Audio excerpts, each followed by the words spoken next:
नमस्कार, मैं हूं रवि रंजन। आप देख रहे हैं विमर्श न्यूज। इस समय आप जुड़ गए हैं विमर्श न्यूज के फेसबुक पेज से और आप हमें लाइव देख पा रहे हैं। ये लाइव कार्यक्रम दिन के 1 बजे, इसका एक खास मकसद है। आज हमारे साथ हैं आर्थिक मामलों के खास जानकार पार्थ सरकार।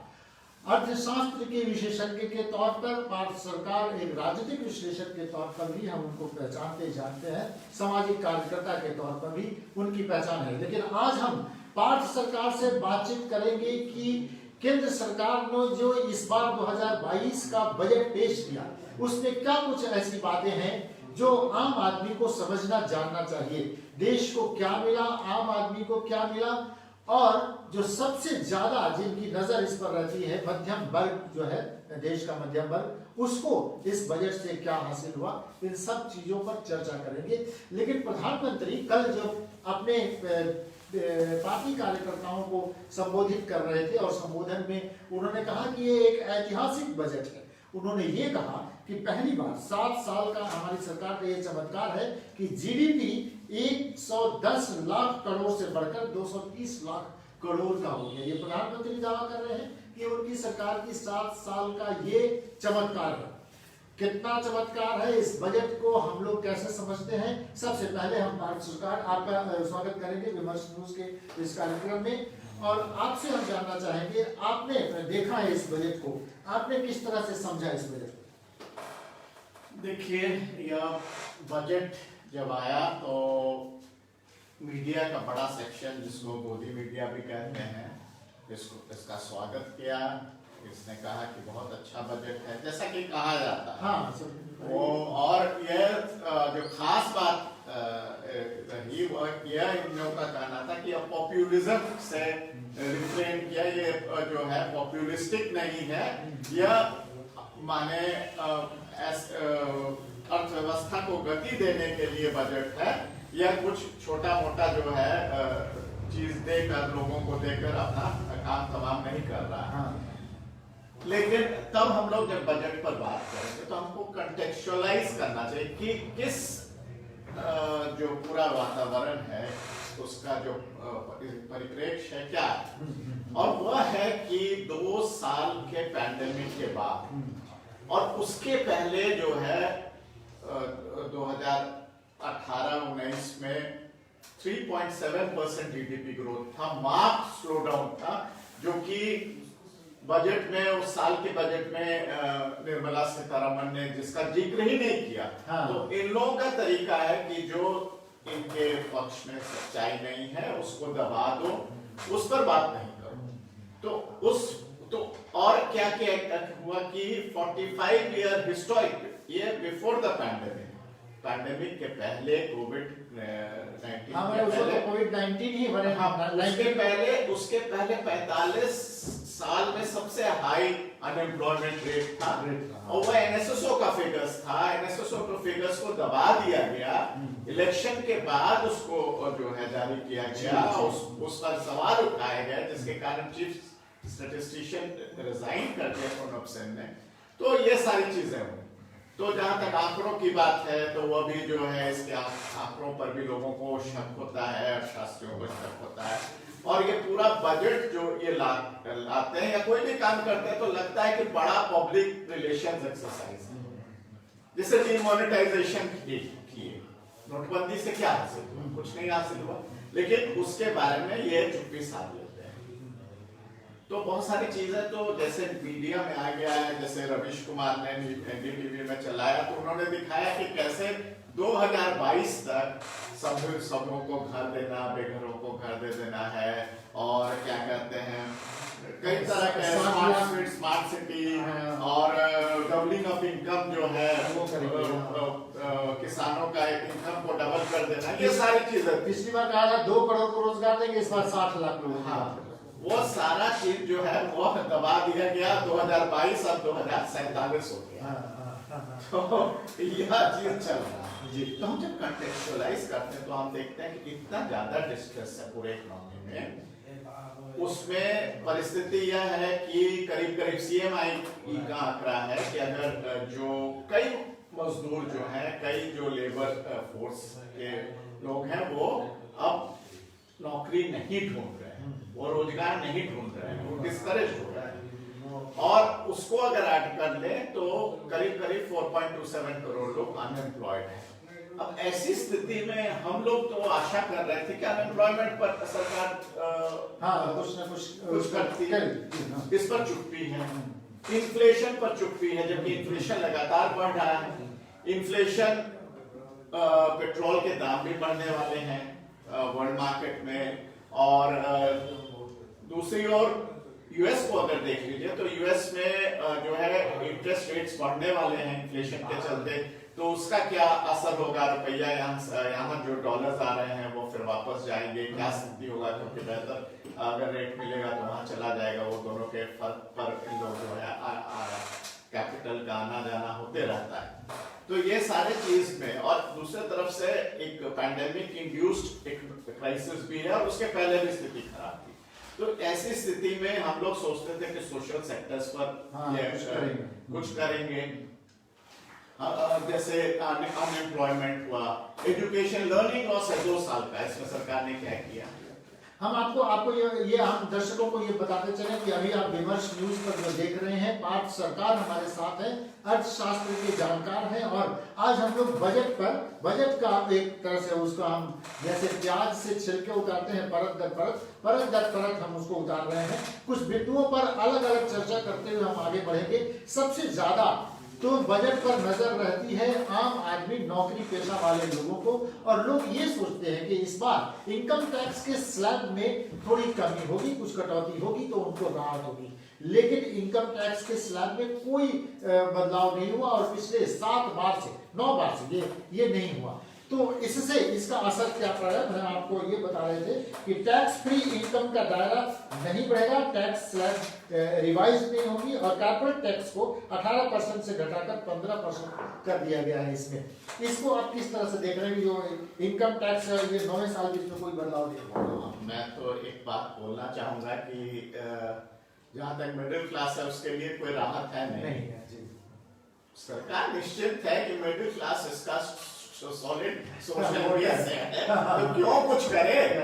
लेकिन दूसरी ओर जो आप देखेंगे कि लगातार अभी का जो रिकवरी हुआ है, मैं इसीलिए कंटेक्चुअलाइज कर रहा था उसको, सारे लोग पहले तो लोग मान रहे थे कि वी शेप रिकवरी होगा, सारे लोग मान रहे हैं कि के शेप होगा, यानी जो रिकवरी में जो अमीर सेक्शन है उनके पास बहुत ज्यादा पैसा गया है, और 84% ऑक्सफैम का रिपोर्ट है 84% हाउस होल्ड्स का, परिवारों का आय में कमी आई बिल्कुल। तो ये जो है ये ग्राफ का दोनों सिरा जो है एक दूसरे से डाइवर्ज कर रहा है, जिसके चलते इसको के शेप। तो ऐसी स्थिति में आप माने लगातार लोग बोल रहे हैं, टॉमस पिकेटी जैसे इकोनॉमिस्ट से लेकर लोग बोल रहे हैं कि वेल्थ टैक्स लगाइए, स्टेट ड्यूटी लगाइए, कोविड सेस लगाइए बड़े लोगों पर, क्योंकि यहाँ ना स्टेट ड्यूटी है ना वेल्थ टैक्स, और इतना ज्यादा वेल्थ है तो इस पर कोई टैक्स नहीं है। इनडायरेक्ट टैक्सेस कम करना चाहिए था, इनडायरेक्ट टैक्सेस नहीं कम हुए हैं। इनडायरेक्ट टैक्सेस तो गरीब से गरीब देता है सब हर कोई। तो ये अगर माने टैक्सेशन देखिएगा तो केवल इनकम टैक्स ही नहीं, ये सारे टैक्स जो हम पर पड़ते हैं, और पेट्रोल और डीजल का तो अलग ये है जो कि कास्केडिंग इफेक्ट रहता है, जिसका इफेक्ट दूसरे चीजों के दाम पर भी रहता है। तो आप अगर इन्फ्लेशन को नहीं लेंगे तो आपने जो आंकड़े भी बनाए हैं उन आंकड़ों की भी प्रमाणिकता बहुत नहीं रह जाती है। एक तो रोजगार करने वाले, नौकरी करने वालों को पिछले 2 साल से वर्क फ्रॉम होम पर रखा गया, और ये वर्क फ्रॉम होम कहा तो ये जा रहा है कि 8-9 घंटे की ड्यूटी है, लेकिन ये 24 घंटे की ड्यूटी है, और वर्क फ्रॉम होम वालों को अलग से किसी अलाउंस की घोषणा नहीं हुई। 80C फॉर्म जो भरा जाता था उसके निवेश और खर्चों की पुरानी 1.5 यानी 1.5 लाख की जो थी वह अब लिमिट जो वही लिमिट है। तो एक तरह से खासतौर के मध्यम वर्ग वाले, रोजगार करने वाले लोग जो घर में बैठ के छोटी छोटी नौकरियां कर रहे हैं, उनके लिए तो इस बजट में कुछ था ही नहीं, फिर उनके ऊपर और मार पड़ी। उनके लिए तो कुछ है नहीं, और वो भी अनएम्प्लॉयमेंट या पे कट से गुजर रहे हैं या गुजरे हैं। तो ये 84% में वो भी आते हैं, जिनका इनकम घटा है वो भी आते हैं। कई लोग जो है दिल्ली में से पलायन कर गए। मैं खुद बहुत लोगों को पर्सनली जानता हूँ जिसका टोटल एविडेंस कहते हैं, दिल्ली से, बड़े शहरों से, वो छोटे शहर में चले आए हैं, अपना घर जहाँ लिए हुए थे उसको जो है उसका रेंट बंद था तो उसको बंद कर दिए रेंट देना, कि अब हम जा रहे हैं। तो यह स्थिति, डिस्ट्रेस की स्थिति तो बहुत वाइड स्प्रेड है, और गरीबों की स्थिति तो बहुत ज्यादा खराब है। मिडिल क्लास इन्फ्लेशन से पीड़ित है। हाँ, अपर मिडिल क्लास जो है वो अभी इससे दूर है, तो वो जो है मोदी जी को वोट दे सकता है दूसरे लोगों का। तो यह इस परिप्रेक्ष्य में हम बजट को देखें तो यह बजट कुछ नहीं देता। जैसा ये इसने कहा कि पी चिदम्बरम ने कहा कि पूंजीवादी बजट है, हर बजट तो पूंजीवादी रहता है, पूंजीवादी व्यवस्था है तो पूंजीवादी बजट होगा। लेकिन यह दिखाता है फासीवादी पार्टी का जो कि एक्सट्रीम राइट विंग है, क्योंकि राइट विंग का ही इकोनॉमिस्ट लोग बोले कि इनकम ट्रांसफर कीजिए, जिसमें चीफ इकोनॉमिस्ट थी उस समय IMF की गीता गोपीनाथ से लेकर तमाम लोग कहे कि इसको डिस्ट्रेस को कम करने के लिए और इकोनॉमी को कुछ रास्ते पर रखने के लिए जरूरी है कि आप इनकम ट्रांसफर कीजिए, लेकिन सरकार नहीं किया। वो फूड ग्रेन्स जो है मुफ्त फूड ग्रेन्स का एक छोटा सा ये दी और 500 रुपया महिलाओं को एक अनुदान दी, तो यह नहीं किया गया। दूसरा बात है कि जैसे एम्प्लॉयमेंट स्कीम्स है, मणिनाथ देसाई तो राइट विंग इकोनॉमिस्ट है, वो और कई लोग जो इकोनॉमिस्ट है उनका कहना है कि अर्बन वर्जन ऑफ नरेगा, कि क्योंकि इतना ज्यादा डिस्ट्रेस है, रिवर्स माइग्रेशन देखे, उस परिप्रेक्ष्य में देखे तो इस बजट ने कुछ नहीं किया है और एकदम जो है इसके प्रति असंवेदनशील। इसको लगता ही नहीं कि हमको जनता से मतलब है, और यह एक्सट्रीम राइट विंग इसीलिए मैं कह रहा हूं जिसको जनता से कोई मतलब नहीं है। जैसे फूड सिक्योरिटी एक्ट और मनरेगा, लोगों की स्थिति खराब हो रही थी तो इनका एडवाइजर्स, कांग्रेस लेड यूपीए के एडवाइजर्स ने कहा कि ये लागू कीजिए, लेफ्ट का भी प्रेशर पड़ा तो लागू हुआ, लेकिन ये तो कुछ भी नहीं करने को तैयार।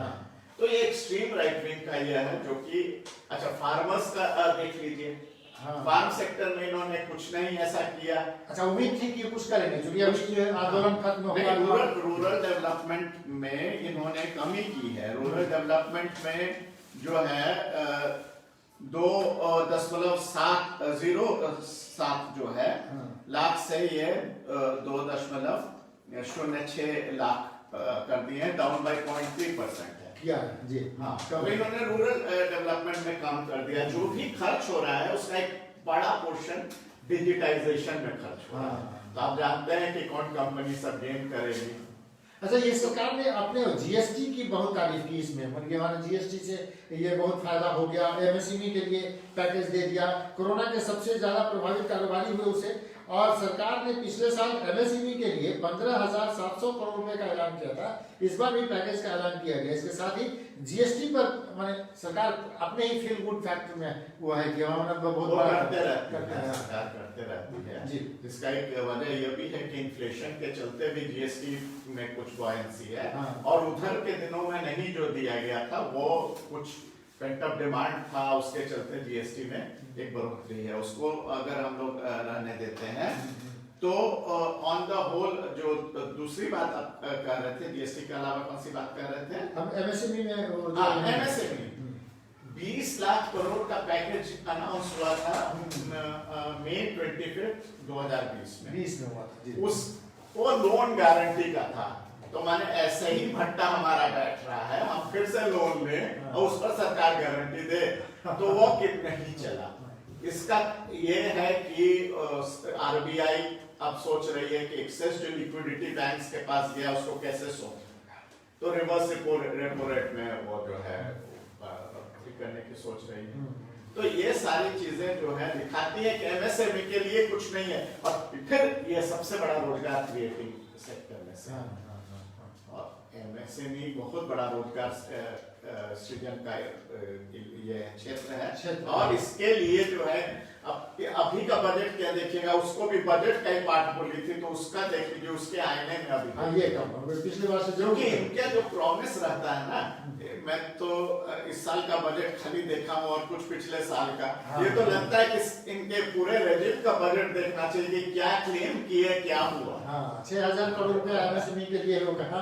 और तो वो लोन के रूप में, लोन पर गारंटी है, तो लोन पर गारंटी वो जो बैंक दिया है वो फिर लोन लेकर फिर गारंटी आप उस पर दीजिएगा, और वो भी कई शर्तें हैं, तो नहीं लिया। हम थोड़ी और कुछ जानकारी लेंगे भारत सरकार से, तो लेकिन एक और बात की, आम आदमी ये जानना चाहता है कि क्या सस्ता हुआ और क्या महंगा हुआ। लेकिन ओवरऑल आप देखेंगे तो विदेश से आने वाली चीजें महंगी हो गई, मैंने चूंकि आयात शुल्क बढ़ा दिया गया, निर्यात शुल्क को थोड़ा कम किया गया, लेकिन ऐसे हम नहीं कह पा रहे हैं कि इस बजट से कि क्या कुछ कपड़े, कुछ गहने, कुछ चमड़े के सामान ये हो गए। ओवरऑल कुछ समझ में नहीं आ रहा है। ओवरऑल उसका तो बहुत बड़ा रोल है भी नहीं, और या इन्फ्लेशन होगा तो फिर उनके भी बढ़ेंगे, तो उस पर भी असर पड़ेगा।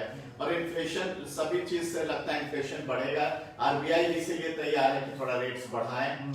तो अभी और इसका इंडेक्सिंग नहीं किया गया है बजट में, जो कि बहुत ही गलत है, और इसके लिए कोई उपाय भी नहीं किया गया है। अच्छा, एक और इसमें अभी इस बार नई बात एक आ गई कि क्रिप्टो करेंसी में 2 बड़े ऐलान हुए, दोनों का असर भी बड़ा हो गया, जैसा कि उनका कहना है कि सबसे पॉपुलर इन्वेस्टमेंट में मीडियम क्रिप्टो करेंसी को लीगल कर दिया। अब भारत में 10 करोड़ से भी ज्यादा क्रिप्टो करेंसी यूजर्स हैं। देखिए इनडायरेक्टली लीगल बोल सकते हैं, हाँ। क्योंकि उसके इनकम पर आप टैक्स लगा रहे हैं, ट्रांजैक्शन पर टैक्स लगा रहे हैं, लेकिन ये लीगल है कि नहीं है अभी भी ग्रे एरिया है।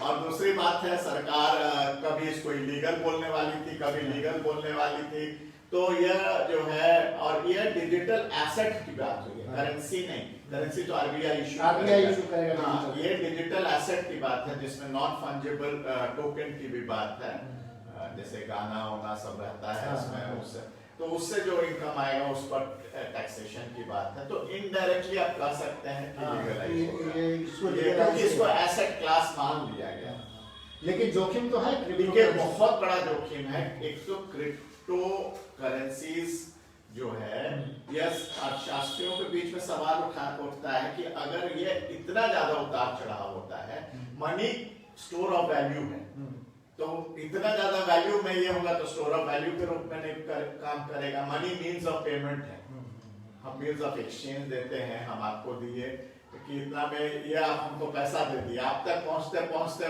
वो पैसा कम हो जाएगा या ज्यादा हो जाएगा। तो क्रिप्टो करेंसी का रियल इकोनॉमी में किस तरह से काम करेगा, वो मनी है कि नहीं है, इस पर विवाद। किसी के पैसे अगर डूबे चला गया तो वो कहीं जा भी नहीं सकता, स्टेट रेगुलेटेड भी नहीं है।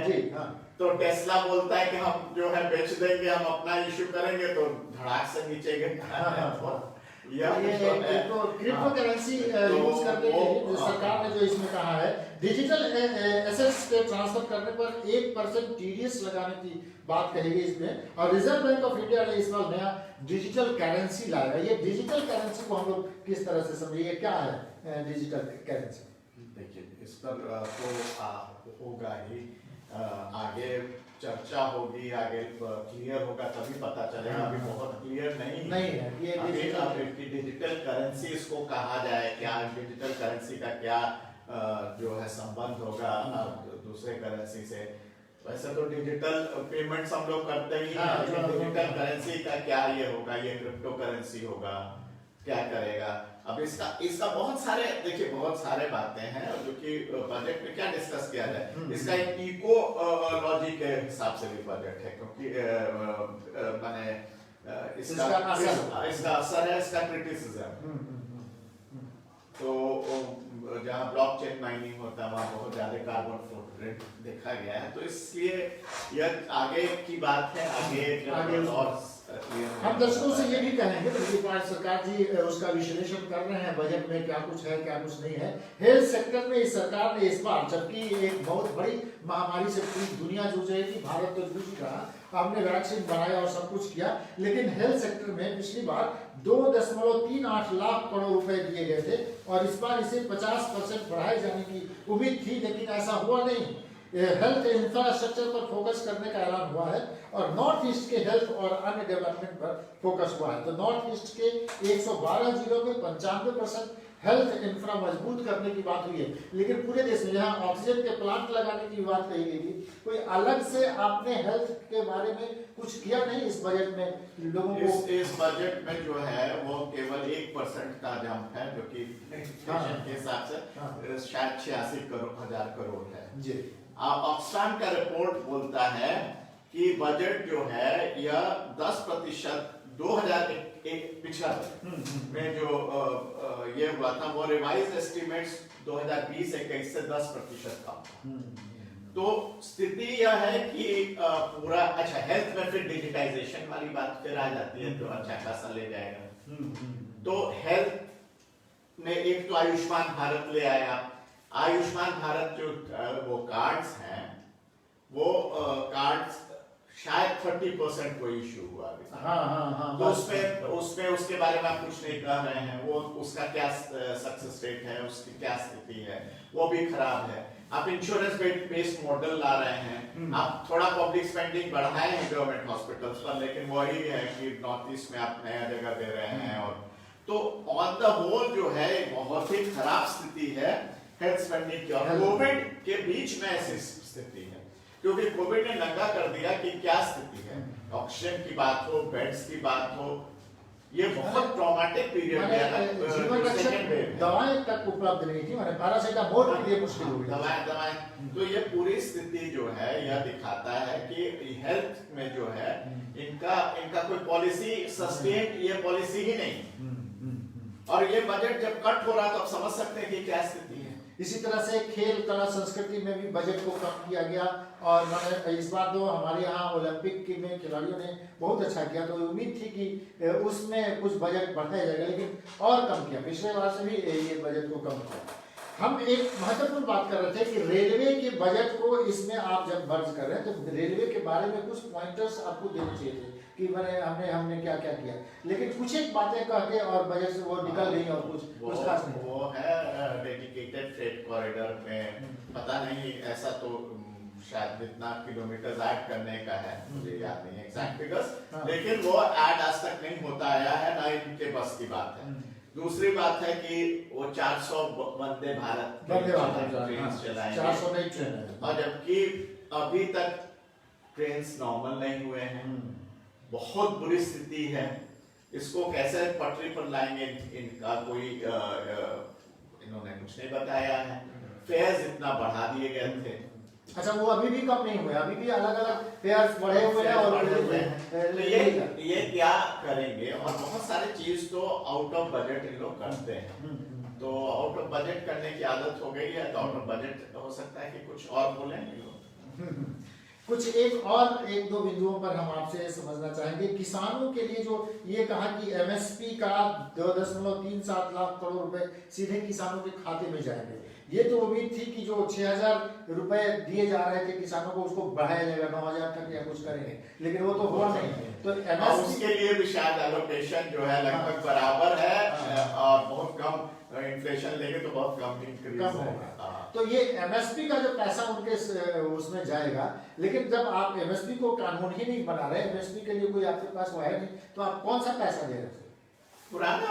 पुराना स्टेटस को एंटे जो है वार लॉस लाने के पहले जो परिस्थिति थी, उस परिस्थिति को हम लागू कर रहे हैं। लीगल करने का कुछ नहीं बोले हैं। आप फैट जिसको कहते हैं जीरो बजट खेती के लिए अलोकेट कर रहे हैं। आप गंगा के हम लोग देखेंगे जीरो बजट पे खेती की क्या होगी, स्थिति होगी। तो वैसी चीजें जो है ऑर्गेनिक फार्मिंग तो अभी भी बड़ों के लिए, लीड के लिए फार्मिंग है ना। अभी तक नहीं। पूरे दुनिया में कोई बताया नहीं पाया है कि अब सबको खिलाने के लिए काबिल है कि नहीं। एक और आपसे हम जानना चाहेंगे कि ये 2022 के इस बजट में इनकम टैक्स में तो कोई वो हुआ नहीं, डिजिटल करेंसी की बात हो गई, क्रिप्टो से कमाई पर 30% होगा। आम आदमी को माने जो आदमी इस बजट को समझना चाहता है, आम आदमी को मिला क्या? आप क्या किस तरह से देखते हैं? कुछ नहीं मिला, मैं बताया ना, सब सोशल सेक्टर में। एक हम लोग हेल्थ पर बात किए, मनरेगा में जो है वो घटा दिया गया। मनरेगा 73 करोड़ का है, जबकि रिवाइज एस्टीमेट जो है पिछले साल का वो है 98,000 करोड़ जी। तो आप समझ सकते हैं कि ये भी घटा दिया गया है, जबकि इसकी नीड है। अगर आप गांव में चले जाइएगा, अभी भी जिस तरह का की नीड है, और ये कहता है कि हम तो क्या कहते हैं कि डिमांड ड्रिवन है। अगर मान लीजिए आप देते भी हैं, लेकिन इतना बैक वेजेस हो जाता है ना, जिसके कारण लोग फिर मनरेगा से में काम नहीं करने जाते हैं। तो बैक वेजेस का प्रॉब्लम देखकर तो कुछ नहीं है इसमें। तो कुल मिलाकर अगर आप देखें तो जैसे प्रधानमंत्री एमएसएमई को कोई खास नहीं है, वो लोन गारंटी लेकर क्या करेगा। तो ये कुल मिलाकर एजुकेशन के लिए कुछ, सॉरी एम्प्लॉयमेंट के लिए कुछ नहीं है, हेल्थ सेक्टर के लिए कुछ नहीं है। एजुकेशन में 200 टीवी चैनल्स खोलने वाले हैं, और कुछ विश्वविद्यालय, हाँ, डिजिटल यूनिवर्सिटी की बात कर रहे हैं, लेकिन ऑन द ग्राउंड आप क्या एजुकेशन दे रहे हैं? फैकल्टी नहीं है यूनिवर्सिटीज में, फिर नीचे प्राइमरी में टीचर्स नहीं है। आप उसके लिए क्या कर रहे हैं? 2 साल का लर्निंग, अच्छा 2 साल बच्चे पढ़े नहीं, उसका क्या कीजिएगा? इंडिया जैसा गरीब देश में ना उतना वो खर्च कर सकते हैं, वो डिजिटल लर्निंग कैसे करेंगे? डिजिटल डिवाइड है, उस सारे चीजों के बावजूद आप कुछ नहीं किए, और डिजिटाइजेशन के परी तो ये कुछ कॉर्पोरेट्स को फायदा देने के लिए ये सारा बजट का एक पैसा जो है डिजिटाइजेशन का हर सेक्टर, लेकिन वो तो कह रहे हैं कि हेल्थ में जा रहा है। हेल्थ में बताइए ना, हेल्थ में हमारा रिकॉर्ड्स डिजिटाइज हो जाएगा, हेल्थ रिकॉर्ड्स, तो उससे हम बीमार पड़ेंगे तो आईसीयू का पैसा तो नहीं गवर्नमेंट भर देगी। तो आईसीयू था भी नहीं, आईसीयू की कमी थी, तो हॉस्पिटल्स की कमी है। सपना है कि आउट ऑफ पॉकेट खर्चा इंडिया में सबसे ज्यादा होता है सब देशों से, out of pocket expenditure on health. अब कोई ये हो गया 6 करोड़ लोग, सरकार के आंकड़े बताते हैं 6 करोड़ लोग गरीबी में चले जाते हैं हेल्थ के खर्च करने के लिए हर साल। तो ये सारा चीज मिलाकर आपने हेल्थ के लिए कुछ नहीं किया। तो सोशल सेक्टर्स में इतना डिस्ट्रेस, फिर सोशल सिक्योरिटी के लिए आप कुछ करते हैं, जैसे जो इनकम ट्रांसफर आपने नहीं किया, कुछ नहीं किया, जो कि राइट विंग के ही इकोनॉमिस्ट कर रहे थे, लेकिन आप इतना एक्सट्रीम राइट विंग है, आप बोल रहे हैं कि हम कैपेक्स देंगे ताकि सस्टेनेबल जॉब हो। अरे बाबा 2 साल वो सस्टेन करेगा तब ना, 2 साल 4 साल वो रहेगा तब ना, कि आपके कैपिटल एक्सपेंडिचर से जो जॉब बढ़ेगा उसके लिए इंतजार करते करते तो इस दुनिया से ही चला है। रोजगार में आपने कुछ काम नहीं किया, हेल्थ में आपने कोई अच्छा काम नहीं किया, आपने जो है नौजवानों को नौकरी देने की बात है, उसमें किसानों की जो बात है उसमें कोई खास नहीं किया, रक्षा में हाँ उसमें वो कह, और उसमें भी जो स्मार्ट खेती और ये सब जो मॉडर्न खेती को घुसाने की बात है, उसके लिए आप लगे हुए हैं, जो कि कॉर्पोरेट खेती के पास की बात है। गंगा के दोनों तरफ 5-5 किलोमीटर पे वो ऑर्गेनिक खेती होगी, लेकिन ये कौन करेगा ऑर्गेनिक? और वो ड्रोन से जो सब चीज, तो यह जो है अल्टीमेटली ये फिर वही कॉर्पोरेट्स के लिए इंतजाम किया जा रहा है। फार्मर्स के तरफ से आप क्या करेंगे, इसका बहुत बड़ा। इन सब के बीच में हमने कहा कि खेल, कला, संस्कृति, शिक्षा, हेल्थ, सब में बजट में कोई खास बात देखने को मिली नहीं। लेकिन अभी सरकार कहती है रक्षा के क्षेत्र में हमने बहुत बड़ा काम किया, और अब तो हमारा देश आत्मनिर्भर होते जा रहा है, अब हम सौदे भी विदेशों से थोड़ा कम करने लगे हैं। हाँ, तो ये नॉमिनल इंक्रीज दिया है, उसको फिर सब लोग बोल रहे नॉमिनल इंक्रीज दिया है डिफेंस में, और आगे क्या होगा देखिए, क्योंकि सरकार के क्लेम्स बहुत बड़े रहते हैं। जैसे मैं बताया ना, अभी तो एनडीटीवी में रवीश कुमार को कह रहे थे कि ये तो जो 2022 है वो 2047 हो गया, 2022 तक आप बहुत चीज करने वाले थे, अब वो 2047 हो गया। तो इसकी घोषणाओं का जो माने ऊपर बात कही जा रही है, जो फाइन प्रिंट में है, तो फाइन प्रिंट में इन्होंने कुछ नहीं किया है और पूरी तरह से कॉर्पोरेट्स के पक्ष की ये है। इन्होंने टैक्स सरचार्ज कॉर्पोरेट्स पर घटाया 15% से 7% कर दिया। इन्होंने पी नोट्स को फिर वापस ला रहा है। पी नोट्स वो तरीका था, पार्टिसिपेटरी नोट्स, जिसके तहत जो है ब्लैक मनी को वाइट किया जा रहा था इंडियंस के द्वारा। इस पर बहुत हंगामा हुआ तो उसका ये बंद कर दिया गया था और सेबी उस पर एकदम कड़ी नजर रखे हुए था। अब जो है उसको फिर वापस लाया जा रहा है, उस पर ढीला किया जा रहा है रेगुलेशन। तो आप समझ सकते हैं कि ये सारा चीज जो है ये कॉर्पोरेट्स के लिए ही है और उनको तो टैक्स बढ़ाना चाहिए क्योंकि उनके पास बहुत लिक्विडिटी है और उनकी स्थिति अच्छा है, प्रॉफिट्स भी बढ़े हैं, नहीं तो के शेप तो नहीं होता ना। तो आप देखते एम्प्लॉयमेंट में इन लोगों का क्या कहना है कि एम्प्लॉयमेंट जनरेटर्स हम लोग बना रहे हैं, जिसमें स्टार्टअप्स की बात करते हैं और अरे स्टार्टअप्स तो सेम चीज को ही जो है फॉर्मल ये में ले आता है।